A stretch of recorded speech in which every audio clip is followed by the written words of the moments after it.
యేసుని ప్రేమ ఛానల్కి స్వాగతం. దయచేసి ఈ ఛానల్ని లైక్ చేయండి. సోదరీ సోదరులారా, మన వాక్య పాఠ్య భాగం ప్రకటన గ్రంథం 1వ అధ్యాయం 1 నుండి 6వ వచనం వరకు జాగ్రత్తగా వినండి. యేసుక్రీస్తు తన దాసులకు కనపరచడానికి దేవుడాయనకు అనుగ్రహించిన ప్రత్యక్షత. ఈ సంగతులు త్వరలో సంభవించనై ఉన్నవి. ఆయన దూత ద్వారా వర్తమానము పంపి తన దాసుడైన యోహానుకు వాటిని సూచించాడు. అతడు దేవుని వాక్యమును గూర్చి, యేసుక్రీస్తు సాక్ష్యమును గూర్చి తాను చూచినంత మట్టుకు సాక్ష్యమిచ్చాడు. సమయము సమీపించినది గనుక ఈ ప్రవచన వాక్యములు చదివేవాడు వాటిని విని ఇందులో రాయబడిన సంగతులు గైకొనేవారు ధన్యులు. యోహాను ఆసియాలో ఉన్న 7 సంఘములకు శుభమని చెప్పి రాయునది. వర్తమాన భూత భవిష్యత్ కాలములలో ఉన్నవాని నుండి, ఆయన సింహాసనము ఎదుట ఉన్న 7 ఆత్మల నుండి, నమ్మకమైన సాక్షి, మృతులలో నుండి ఆది సంభూతుడుగా లేచినవాడు, భూపతులకు అధిపతి అయిన యేసుక్రీస్తు నుండి కృపాసమాధానములు మీకు కలుగునుగాక.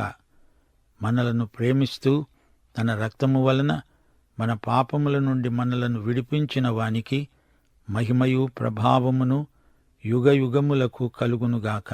ఆమేన్. ఆయన మనలను తన తండ్రి అయిన దేవునికి ఒక రాజ్యముగాను యాజకులనుగాను చేశాడు. ఇదిగో ఆయన మేఘారూఢుడై వస్తున్నాడు. ప్రతి నేత్రము ఆయనను చూస్తుంది. ఆయనను పొడిచిన వారు చూస్తారు. భూజనులందరూ ఆయనను చూచి రొమ్ము కొట్టుకుంటారు. అవును, ఆమేన్. ప్రియ శ్రోతలు, వింటున్నారా? డొమిషియన్ చక్రవర్తి సంఘమును ఎదిరించిన వారిలో మొదటివాడు. సంఘం పక్షాన చక్రవర్తులను ఎదిరించిన అపొస్తలులలో చిట్టచివరివాడు యోహాను. నీరో కాలంలో పౌలు, పేతురు హతసాక్షులయ్యారు. క్రైస్తవ ఉద్యమానికి వెనుక యేసుక్రీస్తు ఉన్నాడని, చక్రవర్తుల మహిమ మట్టి కరుస్తుందని చక్రవర్తి గ్రహించాడు. యేసే విశ్వ విజేత అనడానికి ఇది ఛాయా సంకేతం. ప్రకటన గ్రంథారంభంలో యేసుక్రీస్తు మనకు సాక్షాత్కరిస్తున్నాడు. మహిమలోని క్రీస్తు మనకు కనిపిస్తున్నాడు. ఆయన ప్రధాన యాజకుడు. సంఘం ఆయన వంశంలో, ఆయన స్వాధీనంలో ఉంది. సువార్తలలో యేసుక్రీస్తు సాత్వికుడు, దీనమనస్కుడు. ఆయన శిలువపై వ్రేలాడాడు. శత్రువులకు తనను తానే అప్పగించుకున్నాడు.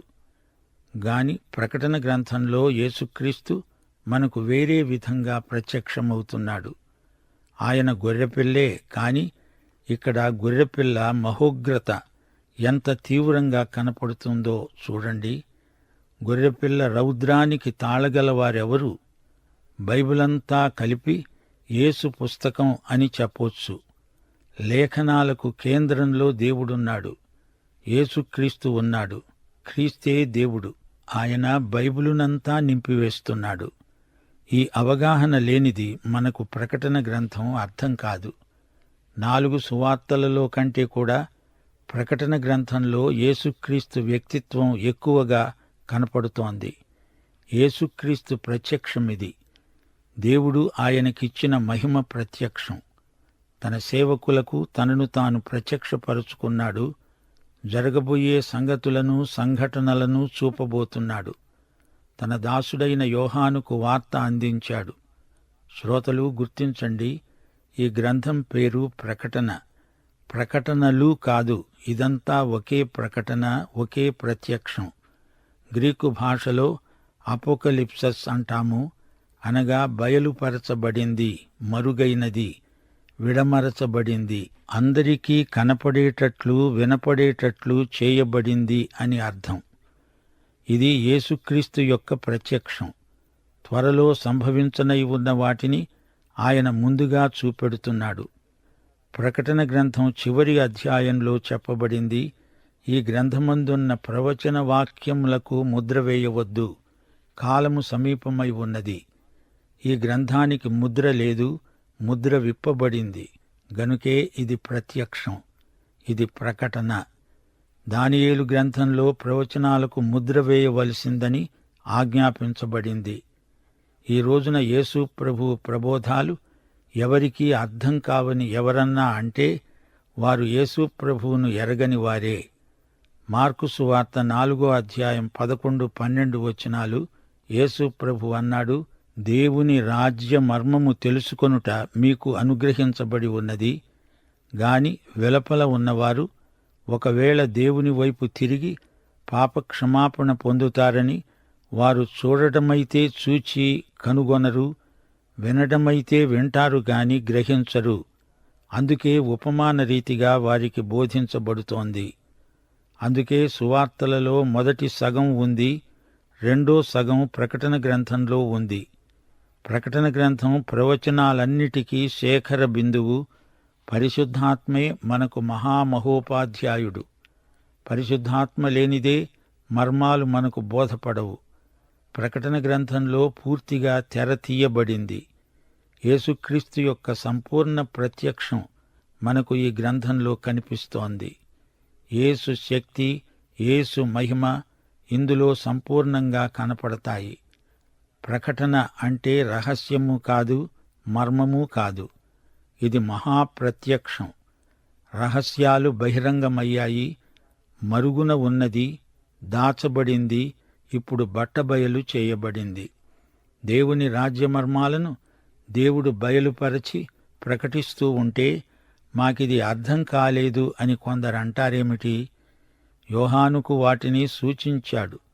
అనగా వాక్చిత్రముల ద్వారా, చిత్రపటాల ద్వారా, సంకేతాల ద్వారా, గుర్తుల ద్వారా మర్మాలను అందరికీ అర్థమయ్యేలా చూపుతున్నాడు, చెబుతున్నాడు. 2 పేతురు 1వ అధ్యాయం 20వ వచనం. ఒకడు తన ఊహను బట్టి చెప్పడము వలన లేఖనములలో ఏ ప్రవచనము పుట్టదని మనము గ్రహించాలి. ఏ వచనాన్ని ప్రత్యేకంగా వివరించలేము గాని బైబిలులోని సత్యమంతటితో భాగంగా ప్రతి వచనాన్ని సంబంధపరిచి వివరించాలి. ఇది మానవుల ఊహపోహలు కాదు, పరిశుద్ధాత్మ ప్రేరితమైన గ్రంథమే దేవుని వాక్యం. ప్రకటన గ్రంథంలోని సంకేతాలు వాస్తవ సత్యాన్ని గ్రహించటానికి దోహదపడతాయి. సత్యం దాన్ని సూచించే సంకేతం కంటే గొప్పది. వాస్తవ సత్యం సంకేతాన్ని మించింది. సత్యం గ్రహించాక సంకేతంతో పనేమిటి? ఇవన్నీ త్వరలో జరగబోయే సంగతులు. ఇవి తప్పక సంభవిస్తాయి అనే నిశ్చయత మనకుంది. త్వరలో, చాలా త్వరగా జరగబోయే సంగతులు. శ్రోతలు గ్రహించండి, ఇక్కడ ఒక క్రమం పాటించబడింది. దేవుడు, యేసుక్రీస్తు, దూత, యోహాను, దాసులు. ఈ విధంగా దేవునితో మొదలై దేవుని దాసుల వరకు ప్రసారమైన ప్రవచన ధార ఇదంతా. ప్రకటన గ్రంథం 3వ అధ్యాయం వరకు ఈ లోకంలోని దృశ్యం, 4వ అధ్యాయం పరలోక దృశ్యం. అనగా సంఘం ఇక్కడ లేదు, ఎత్తబడింది. అందుకే మళ్లీ దేవదూతల ప్రస్తావన వచ్చింది. యోహాను దేవుని వాక్యమును గురించి, యేసుక్రీస్తు సాక్ష్యమును గురించి తాను చూచినంత మట్టుకు సాక్ష్యమిచ్చాడు. దేవుని వాక్యం, యేసుక్రీస్తు సాక్ష్యం, యేసే సజీవ వాక్యం, రాయబడిన వాక్యం. ఇదంతా యేసునే ప్రత్యక్షపరుస్తోంది. ఆయనే సజీవ వాక్యం, సాక్ష్యము అనే మాట యోహాను రచనల్లో 90 సార్లు వస్తుంది. యోహాను సువార్తలో ఈ మాట 50 సార్లు వస్తుంది. యోహాను తాను చూచినంత మట్టుకు సాక్ష్యమిచ్చాడు. ఈ దర్శనాలకు యోహాను ప్రత్యక్ష సాక్షి. యోహాను చూచింది వాక్చిత్రాలుగా రూపొందించబడింది. ప్రకటన గ్రంథమంతా ఒక దూరదర్శనంలాగా కనిపిస్తోంది. పరలోక తండ్రి నుండి ప్రసారమైంది. ఆయన నుండి, ఆయన కుమారుని ద్వారా, దేవదూత ద్వారా, యోహాను ద్వారా దాసులకు ప్రసారం చేయబడింది. దేవునికి స్తోత్రం. యోహాను తాను చూచినదంతా రాశాడు. యోహాను వినడమే కాదు, చూచాడు కూడా.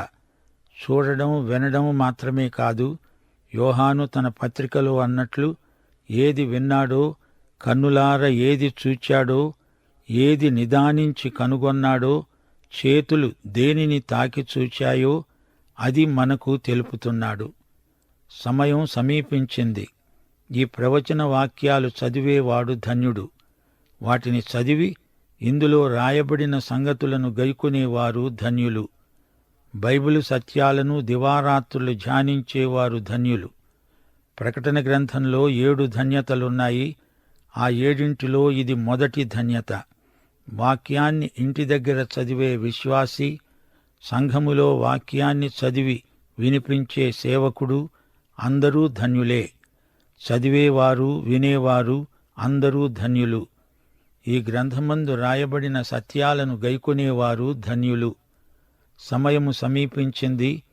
పెంతెకొస్తునాడు యేసుక్రీస్తు ఉద్యమమైన సంఘం మొదలైంది. యేసుక్రీస్తును గురించిన దర్శనం ఈ అధ్యాయంలో మనకందరికీ చూపబడింది. ఆయన సంఘ ఉద్యమము, ఆ తరువాత పరలోక దృశ్యాలు మనమీ అధ్యాయంలో చూడబోతున్నాము. మహిమపరచబడిన క్రీస్తు మనకి అధ్యాయంలో సాక్షాత్కరిస్తాడు. అక్కడి నుండి భవిష్యత్తులోకి మన చూపు పొడిగించబడుతుంది. యోహాను ఆసియాలో ఉన్న 7 సంఘాలకు శుభమని చెప్పి వ్రాయునది. వర్తమాన భూత భవిష్యత్ కాలములలో ఉన్నవాని నుండి, ఆయన సింహాసనము ఎదుట 7 ఆత్మల నుండి కృపా సమాధానములు మీకు కలుగునుగాక. ఆసియాలో ఉన్న 7 సంఘాలకు అభినందనలు. యోహాను ఈ అభినందనలు స్వయంగా పంపుతున్నాడు. యేసు ప్రభువు నుండి అతనికి సమాచారం అందింది. అది చిన్నాసియా, ప్రస్తుతం దాన్ని టర్కీ ప్రాంతం అంటారు. ఈ 7 సంఘాలకు యోహాను చిరపరిచితుడే. యోహాను ఎఫెసీ సంఘ కాపరి. ఆ ప్రాంతాలలో యోహాను పర్యవేక్షకుడు. 7 సంఘాల, 7 ఆత్మల. దేవుని వాక్యంలో 7 అనే అంకెకు ఎంతో ప్రాముఖ్యమున్నది. 7 అనే అంకె పరిపూర్ణత కాదుగాని ముగింపును చూపుతుంది. పరిపూర్ణతకు ముగింపునకు తేడా ఉంది. 7 అంటే ముగింపు. ఇశ్రాయేలుతో దేవుని నిబంధన, సబ్బాతు, సున్నతి, ఆరాధన ఇవన్నీ 7వ రోజుతో ముడిపెట్టబడినవి. యెరికో పట్టణం చుట్టూ బూరలు ఊదుతూ యాజకులు 7 సార్లు ప్రదక్షిణం చేశారు. నయమాను 7 సార్లు యొర్దాను నదిలో మునగాల్సి వచ్చింది.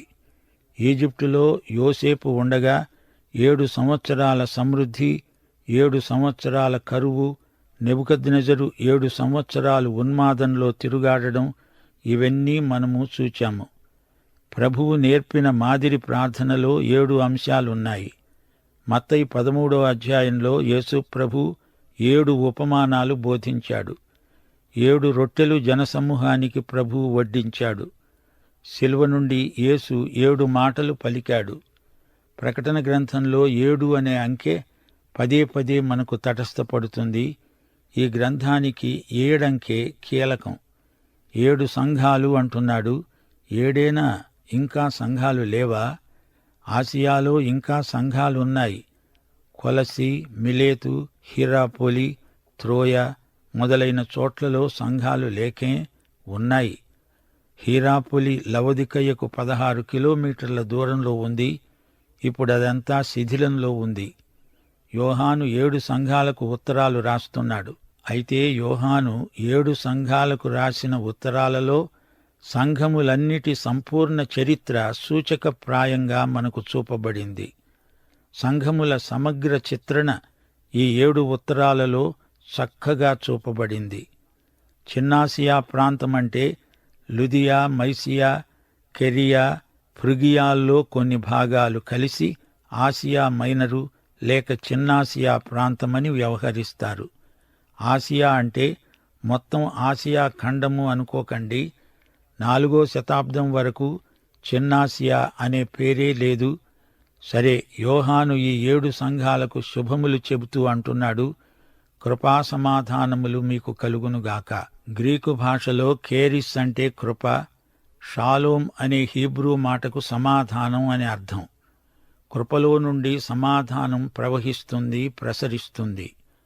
మన ఆశీర్వాదాలన్నిటికీ ఈ రోజున మూలస్థానం కృపే. ప్రకటన గ్రంథమంతటా దేవుని కృప, దేవుని సమాధానము మనకు సాక్షాత్కరిస్తాయి. ప్రకటన గ్రంథం వినటానికి భయమెందుకు? మన హృదయాలలోకి దేవుని శాంతి ప్రవాహమై జాలువారుతుంది. యేసుక్రీస్తు నుండి ఈ కృపా సమాధానములు మనలోకి పారతాయి. తండ్రి నుండి, యేసుక్రీస్తు నుండి, 7 ఆత్మల నుండి మనకు శాంతి. ఇక్కడ దేవుని త్రిత్వం మనకు కనపడుతోంది చూడండి. వర్తమాన భూత భవిష్యత్ కాలములలో ఉన్నవాడు అంటే దేవుడు, తండ్రి, నమ్మకమైన సాక్షి, పునరుత్థానుడు, భూపతులకు అధిపతి అయిన యేసు. యేసు మనల్ని ఎంతో ప్రేమించాడు. తన రక్తము వలన మనకు పాప విముక్తి ప్రసాదించాడు. ఈ 2 వచనాలలో యేసుక్రీస్తుకు చెందిన బిరుదాలు సరిగ్గా 7 ఉన్నాయి. 1, యేసు నమ్మకమైన సాక్షి, ఆయనకు ఆయనే సాక్షి. ఈ గ్రంథమంతటా యేసుక్రీస్తు సాక్ష్యమే. ఆయనే నమ్మకమైన సత్య సాక్షి. 2, మృతులలో నుండి ఆది సంభూతుడుగా లేచినవాడు. ప్రోటోటాకోస్ అంటే తిరిగి జన్మించిన మొదటివాడు, అనగా చనిపోయి లేచిన వారిలో మొదటివాడు. ఆది సంభూతుడు, తిరిగి లేచినవాడు, మళ్లీ చనిపోడు. మరణగర్భము నుండి ఆది సంభూతుడు, పుట్టిన మొదటివాడు, మృతి నుండి లేచినవాడు, పునరుత్థానుడు, సమాధి గర్భములో నుండి వచ్చినవాడు, మహిమ శరీరంతో తిరిగి లేచినవాడు. అంతకు ముందెవరూ ఆయనలాగా మృతులలో నుండి లేచినవారు లేరు. ఆయన తరువాత ఆయనను బట్టి అనేకులు తిరిగి లేచిన వారయ్యారు. ఆయనే ఆది సంభూతుడు. తరువాత సంఘం ఎత్తబడుతుంది. 1 తెస్సలోని పత్రిక 4వ అధ్యాయం 14వ వచనం. ఆ తరువాత ఆయన వచ్చి రాజ్యం స్థాపిస్తాడు. 3, ఆయన భూపతులకు అధిపతి. ఆయన 1000 ఏండ్లు పరిపాలన చేస్తాడు. ఫిలిప్పి 2వ అధ్యాయం 9 నుండి 11వ వచనం. యేసుక్రీస్తు ప్రభువని లోకమంతా ఒప్పుకుంటుంది. ప్రతివాని మోకాలు యేసు నామమున వంగుతుంది. 4, మనల్ని ప్రేమిస్తున్నవాడు, ప్రేమించేవాడు, ప్రేమికుడు, ప్రియుడు. ఆయన మనల్ని ప్రేమిస్తున్నాడు అని ప్రకటన గ్రంథం ప్రకటిస్తోంది. ఈ క్షణం యేసు నిన్ను ప్రేమిస్తున్నాడు. 5, తన రక్తము వలన మన పాపముల నుండి మనలను విమోచించినవాడు, విడిపించినవాడు. లేవియకాండం 17వ అధ్యాయం 11వ వచనం. రక్తమంటే ప్రాణం. తన రక్తంతో మనకు ప్రాయశ్చిత్తం చేశాడు. యేసు రక్తమే జయం. 1 పేతురు 1వ అధ్యాయం 18, 19 వచనాలు. వెండి బంగారముల వంటి క్షయ వస్తువుల చేత మీరు విమోచింపబడలేదు కాని అమూల్యమైన రక్తము చేత, అనగా నిర్దోషము నిష్కళంకము అయిన గొర్రెపిల్ల వంటి క్రీస్తు రక్తము చేత విమోచింపబడ్డారు. దేవుడొక్కడే, దేవునికి మనకు మధ్యవర్తి ఒక్కడే. ఆయనే యేసుక్రీస్తు అనే నరుడు. 6, ఆయన మనలను తన తండ్రి అయిన దేవునికి ఒక రాజ్యముగా, యాజకులుగా చేశాడు. విశ్వాసులు రాజులని చెప్పబడలేదు గాని వారు యాజక రాజ్యం. యేసుతో కూడా పరిపాలిస్తారు. ఆయన మొదట మధ్యాకాశానికి వస్తాడు. అప్పుడు సంఘం ఎత్తబడుతుంది. ఆయనకు సంఘం పెండ్లి కుమార్తె. ఆయన నీకు నాకు ప్రభువు. మనలను యాజక రాజ్యంగా చేశాడు. యేసు తండ్రి అయిన దేవుడు యేసును బట్టి మన తండ్రి, మన దేవుడు అవుతున్నాడు. ఇక 7వ బిరుదం. ఆయనకే మహిమా ప్రభావములు యుగయుగములకు కలుగునుగాక. ఆమేన్. యేసుక్రీస్తుకు ఆమేన్ అనే పేరు, బిరుదం ఉంది. యేసే ప్రకటన గ్రంథమంతటికీ ఆమేన్. అన్ని సంఘటనలు ఆయన వైపునకే చూపుతున్నాయి, అంటే కదులుతున్నాయి. ఆయనకే మహిమా ప్రభావములు. యేసే దేవుని ప్రవచనాలకు ఆమేన్. దయచేసి ఈ ఛానల్ని లైక్ చేయండి, షేర్ చేయండి, సబ్స్క్రైబ్ చేయండి.